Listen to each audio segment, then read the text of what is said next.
A yellow peril revival fueling Western fears of China's rise. Do we arrive at geopolitical judgments from only cool, hard-headed, rational analysis? If emotions influence our judgments, are these conscious emotions, or do they operate at the level of our subterranean subconscious? Any honest answer to these questions would admit that non-rational factors always play a role. This is why it was wrong for Western media to vilify Kishore Skinner, the director of policy planning at the U.S. State Department, for naming racial discomfort as a factor at play in the emerging geopolitical contest between the United States and China. Skinner was correct in saying that the Soviet Union and that competition, in a way, it was a fight within the Western family. Referring to the contest with China, she said, "It's the first time that we will have a great power competitor that is not Caucasian. That China is not Caucasian is a factor in the geopolitical contest, and it may also explain strong emotional reactions in Western countries to China's rise." Take the ongoing trade dispute between the United States and China as an example. Critics of China are rational and correct when they state that China has stolen intellectual property and occasionally bullied U.S. firms into sharing their technology.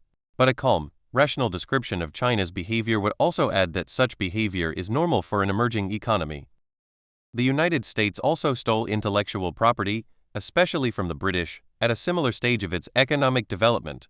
Equally important, when the United States agreed to admit China into the WTO as a developing country, it agreed that under the WTO's agreements on intellectual property, developed countries are under the obligation to provide incentives to their companies to transfer technology to less developed countries. This is a point that Yukon Huang, a former World Bank economist, has pointed out. Most Western portrayals of China's emergence as a great power lack balance. They tend to highlight negative dimensions of China's rise, but omit the positive dimensions. When U.S. Vice President Mike Pence gave a comprehensive speech on China on 4 October 2018, he said, "Over the past 17 years, China's GDP has grown ninefold. It's become the second largest economy in the world. Much of this success was driven by American investment in China." This is a factually incorrect statement. China's economic success has been primarily driven by the rejuvenation of the Chinese people, not U.S. investment. Though Washington prides itself as a center of calm and rational strategic thinking, such an unbalanced speech was not attacked in the liberal media. Instead, many cheered the U.S. vice president for attacking China. This virulent anti-China atmosphere is reminiscent of the mid- and 1980s when Western media attacked Japan ferociously.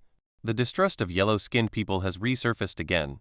As former U.S. Ambassador Chas Freeman has observed, in their views of China, many Americans now appear subconsciously to have combined images of the insidious Dr. Fu Manchu, Japan's unnerving 1980s challenge to U.S. industrial and financial primacy, and a sense of existential threat analogous to the xenophobia that inspired the Anti-Coolie and Chinese Exclusion Acts. The people of the United States need to question how much of their reactions to China's rise result from hard-headed rational analysis, and how much are a result of deep discomforts with a non-Caucasian civilization. We may never know the real answer, as these titanic struggles between reason and emotion are probably playing out in deep subconscious terrains. Still, we should thank Kishore Skinner for alluding to the fact that such subconscious dimensions are at play here. The time has come for an honest discussion of the yellow peril dimension in U.S.-China relations. As Freud taught us, the best way to deal with our subconscious fears is to surface them and deal with them.